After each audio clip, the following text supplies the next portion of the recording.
teman-teman, selamat jumpa kembali. Minta maaf saya harus membalas lagi dengan VT. Bukan maksud saya untuk memperluas, memperpanjang. Tapi ya karena telanjur saya ngomong, jadi saya harus menjelaskan lagi. Mau tidak mau, karena ini menurut saya, saudariku, Ibu Lutfina 037, yang mengatakan bahwa Anda pakai kerudung atas perintah Tuhan apa manusia? Anda tidak bersuami. Untuk apa pakai kerudung? Nah, dia ambil dari ayat 1 dan sampai 4. Laki-laki itu artinya suami, kepala istri. Nah, jadi salah lagi kan? Maksudnya makin salah pemahamannya kan? Padahal saya sudah jelaskan di video sebelumnya bahwa tidak boleh menafsirkan atau menanggapi sabda Tuhan itu dengan harafiah. Nah, saya sudah sangat jelas tidak mengerti, tidak paham itu sabda yang ibu tuliskan itu. Tidak mengerti maksudnya itu, sehingga hanya mengartikan seperti itu. Jadi menurut ibu, yang boleh pakai kerudung adalah mereka yang bersuami. Karena suami adalah kepala istri. Lagi-lagi membahas tentang kepala secara jasmani. Maaf ibu, kalau saya harus mengatakan bahwa sekali lagi bukan dengan rasa apapun kita damai. Selalu ada rasa damai dalam hati, dan jangan menanggapi dengan begitu panas ya dengan komentar-komentar ibu yang lain. Cuma komentar ini saya harus tanggapi karena semakin salah pengertiannya begitu. Saya menggunakan di komentar yang lain bahwa memakai kerudung itu tidak bersuami, lalu kenapa harus pakai? Dan ibu mengomentari juga karena saya jawab bahwa karena keinginan saya. Jadi begini ibu, sama seperti lembaga atau organisasi atau umpamanya sekolah punya seragam masing-masing, kan? Nah, saya menjawab saya sendiri karena saya sendiri berkeinginan untuk memakai kerudung karena saya sudah tahu bahwa kalau masuk biara itu kita menggunakan busana yang demikian. Nah, dengan memakai kerudung ini adalah busana dan ciri khas seorang biarawati dan busana khas dalam kongregasi kami gitu.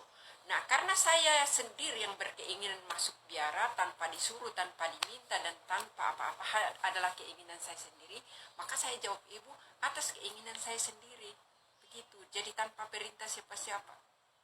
Oke ibu, salam damai ibu.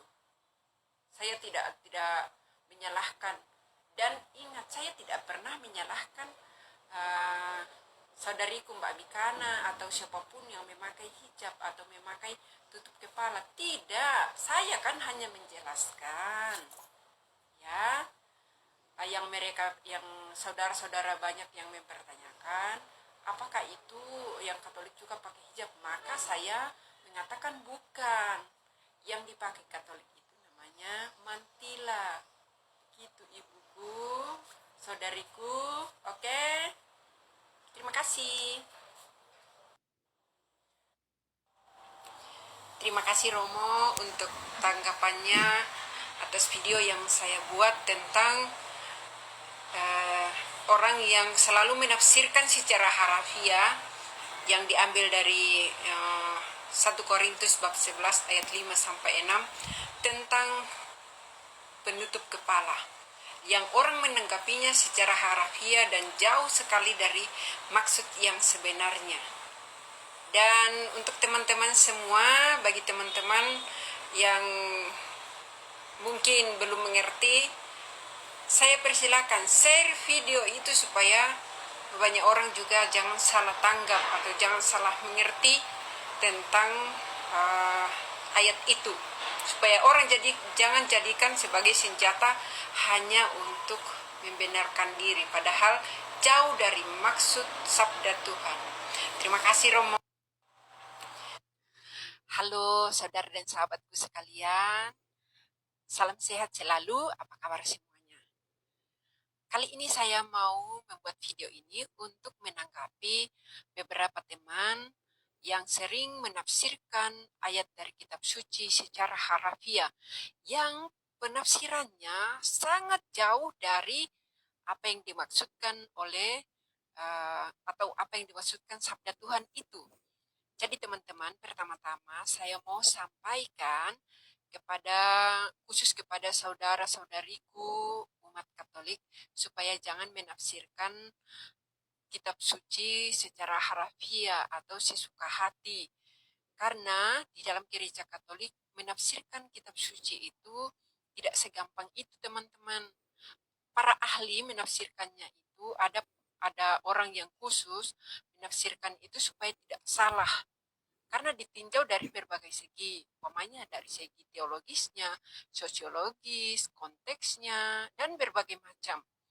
Nah, diselidiki demikian supaya tidak menjadi penyesatan, atau kalau ditafsirkan secara sembarang akan menyesatkan orang. Maka setiap sabda Tuhan itu tidak selalu ditafsirkan dengan secara harafiah saja. Karena dalam kitab suci juga banyak pengajaran dari Tuhan Yesus yang menggunakan bahasa kiasan dan juga perumpamaan. Nah, bagaimana kalau hanya ditafsirkan secara harafiah? Tidak bisa. Maka jangan menafsirkan secara harafiah. Nah, demikian juga yang saya mau tanggapi sekarang tentang 1 Korintus bab 11 ayat 5 sampai 6, yang kutipan itu yang diambil sebagai pegangan bagi teman-teman untuk beberapa orang dan mungkin banyak orang yang menjadikan pegangan untuk menjelaskan tentang tutup kepala. Nah, ada baiknya saya baca dari ayat awal, dari ayat 2 sampai dengan ayat yang ke-6, supaya mungkin bisa membantu untuk lebih memahami teman-teman. Saya baca dari kitab suci. Ini buku kitab suci. Jadi saya bukan baca dari Google atau dari elektronik. 1 Korintus bab 11 ayat, saya akan baca dari ayat 2 sampai dengan ayat 6. Aku harus memuji kamu, sebab dalam segala sesuatu kamu tetap mengingat aku dan teguh berpegang pada ajaran yang kuteruskan kepadamu. Sebab aku mau supaya kamu mengetahui hal ini, yaitu kepala dari tiap-tiap laki-laki ialah Kristus. Kepala dari perempuan ialah laki-laki, dan kepala dari Kristus ialah Allah. Tiap-tiap laki-laki yang berdoa atau bernubuat dengan kepala yang bertudung menghina kepalanya. Tetapi tiap-tiap perempuan yang berdoa atau bernubuat dengan kepala yang tidak bertudung menghina kepalanya, sebab ia sama dengan perempuan yang dicukur rambutnya. Sebab jika perempuan tidak mau menudungi kepalanya, maka haruslah ia juga menggunting rambutnya. Tetapi jika bagi perempuan adalah penghinaan bahwa rambutnya digunting atau dicukur, maka haruslah ia menudungi kepalanya. Itu sampai ayat 6, teman-teman. Nah, yang biasanya diambil itu hanya ayat 5 dan 6. Tetapi harus dimengerti tentang tudung tadi. Harus dimengerti dari ayat, mulai dari ayat yang ketiga. Kepala dari tiap laki-laki ialah Kristus. Jadi sudah jelas teman-teman, bukan kepala secara jasmani. Jadi jangan menafsirkan yang dikatakan dalam ayat tadi itu, kepala itu adalah kepala secara jasmani. Kepala itu bisa juga diartikan sebagai atau pemimpin. Kepala dari setiap laki-laki adalah Kristus. Selanjutnya, kepala dari perempuan ialah laki-laki. Kepala dari perempuan ialah laki-laki. Saya ulang supaya dipahami. Dan kepala dari Kristus ialah Allah. Itu di ayat 3. Tetapi tiap-tiap laki-laki yang berdoa atau bernubuat dengan kepala yang bertudung menghina kepalanya. Artinya apa teman-teman? Kalau seorang tadi dibilang kepala dari laki-laki adalah Kristus. Kepala itu pakainya di mana? Tudung itu pakainya di mana? Di kepala. Nah, jadi kalau dimengerti secara harafiah tentang uh, tudung harusnya dimengerti seperti ini. Seperti yang diuraikan dengan ayat yang sebelumnya. Bahwa tiap perempuan yang berdoa atau bernubuat dengan kepala yang tidak bertudung menghina kepalanya. Tiap perempuan yang berdoa atau bernubuat. Dalam arti seperti ini. Seseorang, pria atau laki-laki ataupun wanita, jika bernubuat tanpa tudung atau tanpa menutup kepalanya, tudung di kepala. Dan kepala dari laki-laki atau perempuan adalah Kristus. Dan kepala dari Kristus adalah Allah. Jelas? Jadi bukan kepala secara jasmani. Tapi yang dimaksudkan adalah kalau kita membuat sesuatu, apalagi namanya bernubuat, tanpa mengatasnamakan atau tanpa di dalam nama Allah, Kristus dan Allah, maka itu sama dengan menghina Allah. Itulah karena kepala dari kita semua adalah Kristus dan kepala dari Kristus ialah Allah. Dimengertinya seperti itu kurang lebih.